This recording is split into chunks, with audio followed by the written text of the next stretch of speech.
Gagal sampai tujuan padahal sudah nambang 2 kali. Halo guys, temenin kegiatan di luar rumah aku. Ini aku berangkat dari rumah itu jam 9-an sampai tambangan sini tuh sekitar jam 10-an gitu. Sebenarnya ini tuh tujuannya mau ke pasar tradisional yang ada di Kalibrantas gitu guys. Tapi karena dari awal kita tuh pede-pede aja sama lokasinya dan sudah pasti bakalan ketemu gitu kalau di pikiran aku dan suami. Jadi dari rumah bener-bener gak planning dan mempelajari dulu lokasi tempatnya gitu guys. Dan akhirnya aku tuh baru sadar setelah nambang ini. Ternyata tempatnya itu jauh banget dong guys dari tambangan ini. Jadi sudah otomatis kita tuh nggak lanjutin perjalanannya ya. Tapi nggak apa-apa, kita nikmatin aja perjalanan ini. Nah ini tuh aku sudah di atas perahunya ya teman-teman. Ini tuh nambang yang pertama dan aku tuh habis 3.000 untuk motor sekali nambang. Pemandangan di atas ini tuh enak banget guys. Kalian bisa lihat sendiri. Nah ini tuh aku BTW sudah sampai ya di tambangannya dan aku tuh langsung aja naik. Lanjut ini karena tadi aku nggak ngelanjutin perjalanan aku mau ke pasar tradisional itu, akhirnya aku kembali lagi nambang, tapi ini tuh nambangnya beda sama yang tadi ya teman-teman. Jadi ini aku nambangnya tuh di sebelah baratnya gitu, dan ini menurut aku lebih luas daripada yang tadi, dan kebetulan yang naik perahu ini tuh lagi sepi banget, cuma aku dan motor 2 gitu guys, padahal biasanya ini tuh full sama motor dan mobil-mobil gitu ya. Jadi di tambangan sini tuh bisa dinaiki untuk motor roda 3, roda 4 itu semua bisa masuk ya. Elf ataupun truk juga bisa masuk. Dan di atas sini tuh juga disiapi sama pelampung-pelampung kayak gini supaya nanti kalau ada bahaya tuh bisa buat penolong gitu ya teman-teman. Di sini tuh juga ada yang mancing, tapi harus berhati-hati banget ya kalau mancing di sini karena ini tuh arusnya lumayan deras dan untuk sungainya itu juga dalam. Nah, ini aku tuh sudah sampai, langsung aja ini tuh sama bapaknya ditarik-tarik dan dibukain pintunya. Untuk harganya nih tadi tuh sama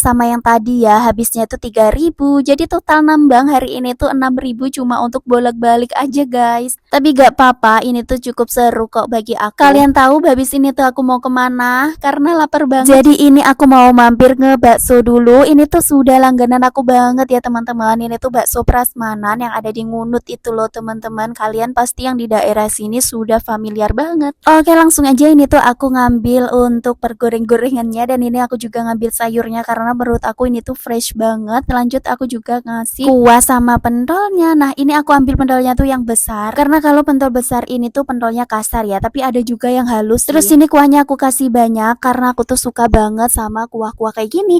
Nah ini udah waktunya aku bayar dan habisnya itu tadi 22.000 sudah sama minumnya ya teman. Nah nanti setelah makan ini rencananya tuh aku mau ke Mr. DIY karena si anak tuh bener-bener keke minta main ya. Oke ini aku buru-buru ke Mr. DIY karena sudah siang banget. Jadi sebenarnya dulu-dulu tuh aku nggak paham siapa yang ngira kalau ini tuh toko bangunan, padahal isinya tuh selucu-lucu ini loh guys. Pokoknya setiap aku lewat di pertigaan pasar Ngunut itu dan lihat toko ini, aku kira ini tuh toko bangunan, jadi aku nggak pernah mau mampir. Dan setelah aku lihat di media sosial DIY itu perlengkapan lucu kayak gini, jadi akhirnya aku masuk. Ini di dalam tuh juga ada cek harganya ya kan, sudah canggih banget. Dan ini dia aku spill barang-barang yang ada di dalamnya. Ini super lucu-lucu banget. Pokoknya mulai perlengkapan sekolah kayak gini tuh ada, terus mainan juga ada, dan juga di sini tuh ada perlengkapan olahraga juga seperti ini. Di dalam tuh juga ada kamar mandinya kayak gini dan perlengkapan rumah kayak tumbler-tumbler tuh lucu banget. Piring-piring di sini juga lengkap dan lucu-lucu guys. Bahkan pernak-pernik rumah kayak bunga gini tuh juga ada, dan ini perlengkapan dapur itu juga ada ya. Lanjut di bagian sini tuh juga ada boneka yang super lucu guys. Jadi kalau kalian mau ngado ini cocok banget sih ke sini. Dan harganya tuh masih normal banget loh guys, nggak dibikin mahal-mahal gitu guys. Pokoknya cocok deh untuk kita-kita yang di desa kayak gini. Nah ini si anak juga nyobain alat yang tadi dan berfungsi dengan sempurna. Lanjut sepil di bagian sini ada tas-tas yang super lucu dan keren-keren ya. Harganya juga normal-normal. Oke ini aku lanjut karena udah dapat beberapa. Ini aku mau bayar dulu di kasir. Pokoknya kalau di daerah kalian ada tempat ini, cobain masuk deh guys. Dijamin gak bakal kecewa sih. Ini udah selesai belanja, di luar tuh juga disiapin balon untuk anak-anak biar makin senang.